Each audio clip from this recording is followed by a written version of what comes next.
What's up, you guys? It's Matt here. So I've been getting a lot of questions about stablecoins and whether USDT is going to survive, if we're going to see the entire crypto market survive.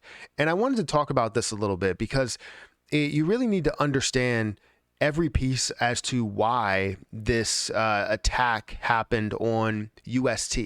Right. And I think as we start to look at that and understand that, we can see why stablecoins, in my opinion, are really safe, most of them. So make sure you guys hit that like button.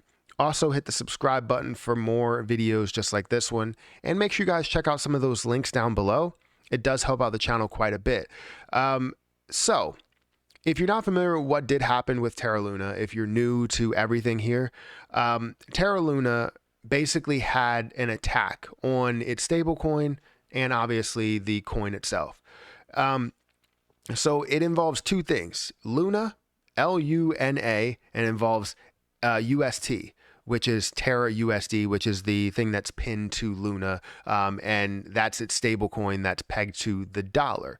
So a stable coin is basically something that is always going to find a way to be pegged to a dollar. Now, this stable coin is a little bit different because it uses, algorithm and basically, I don't know what it's called, but basically an algorithm in order to increase or automatically increase the value of UST to a dollar after it does drop a little bit. So if somebody decides to sell a boatload of UST, Terra Luna is there to step in to increase the value of UST back to a dollar if it does end up finding a way to depeg somewhere around 98 cents.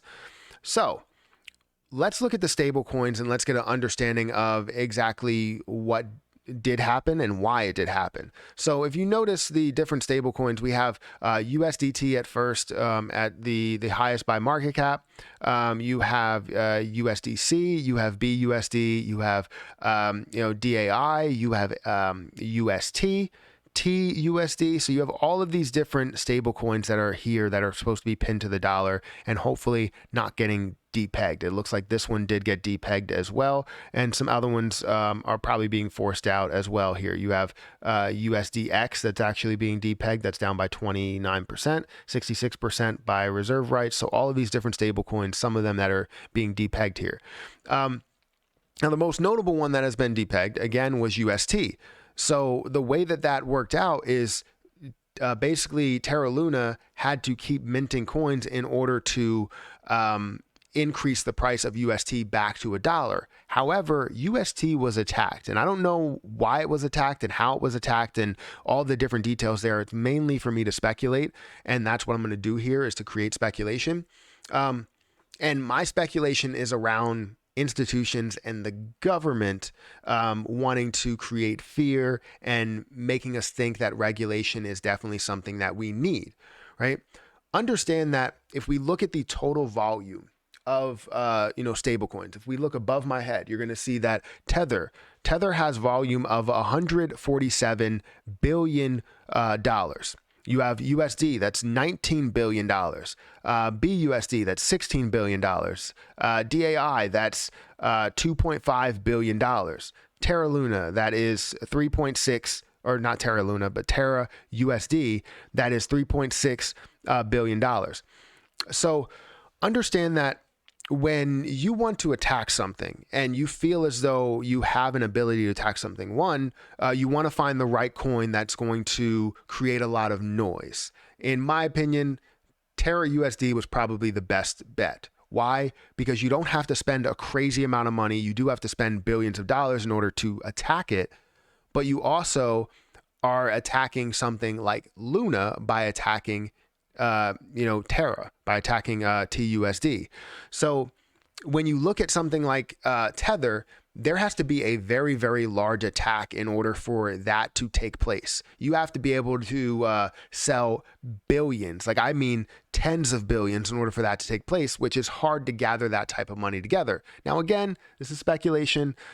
Same thing with USDC, same thing with BUSD. You're looking at probably maybe $5 to $10 billion that you have to gather together in order to attack that coin, but it's also not attacking anything else if you do, right?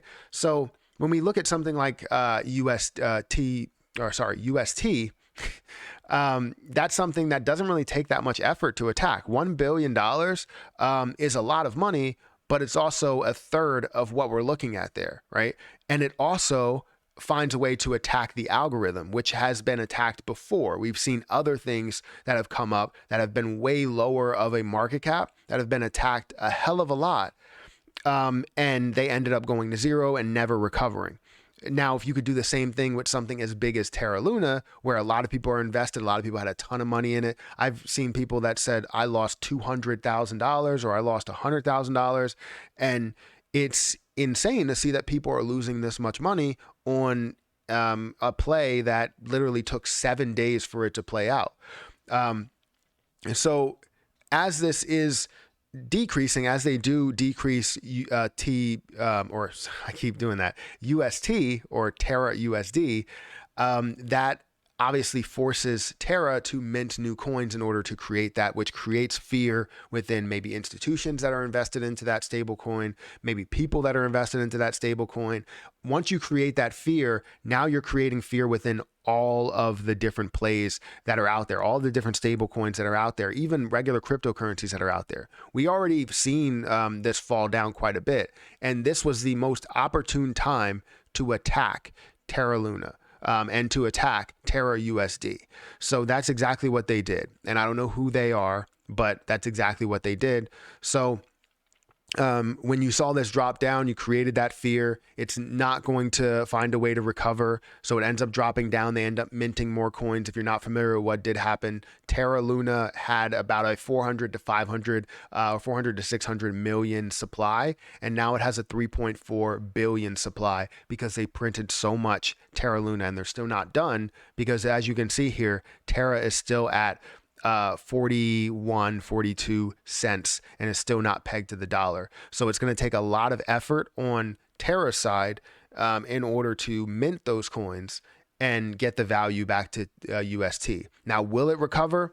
Who knows, right? Who really knows if this is going to completely recover? We're hopeful that it could, but there's a lot of day traders and a lot of people that are into it that are now attacking that algorithm because they know that Terra Luna is going to try and push up the price to UST, and it has to. So what they're going to do is invest $2,000 into UST, and they're going to say, well, I can double my money really quick. I can go from 40 cents to 80 cents and go from $2,000 to $4,000 and then sell what I had. And now we're back at square one, right? So that's exactly what they're doing here. And you could see that most people are afraid. They were afraid of what Tether could do and how that could fall down. So they started putting their money into USDC.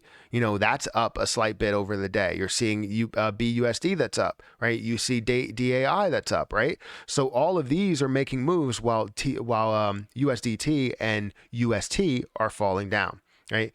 So stable coins are definitely iffy as you start to see this algorithm that's created. It needs some sort of backing because they're just attacking it. And there's always an endless way of attacking it because they're just going to mint these coins over here and it's going to decrease the value over here.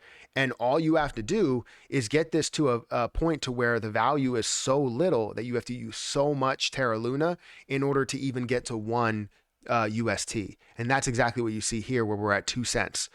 2 cents versus the, let's say, 20 cents of Terra Luna or UST. You're looking at a 10x. You have to use 10 Terra Luna in order to even fund one UST, which ends up taking a toll on exactly what's going on with Luna. So it's very difficult, and hopefully they can find a way to recover. I know they have a plan in place, but stable coins, a lot of them are still stable. Don't worry about Tether too much. From what I'm seeing, Tether is very, very strong. Unless they found a way to gather tens of billions of dollars and see a ton of selling pressure within USDT, which I still think would find a way to recover, that they're not going to have that happen, right? In my opinion. I mean, it's totally a guess, but I don't see it happening. So anyways, you let me know what you think about stable coins and, the algorithm that's created in order to keep something pegged to $1. Is it something that works? It apparently has really never worked. This is the biggest form of this sort of failing. and hopefully it can recover. But guys, hit that like button, hit that subscribe button, hit the notification bell for more videos like this one. Hopefully this explains a lot, and you can get an understanding of everything that goes into stablecoins. Now, there's a lot more detail into a standard stablecoin and different methods of stablecoins. So feel free to check all of those out. I definitely will educate myself. But hit that like button, hit that subscribe button, and I will catch you guys in the next video.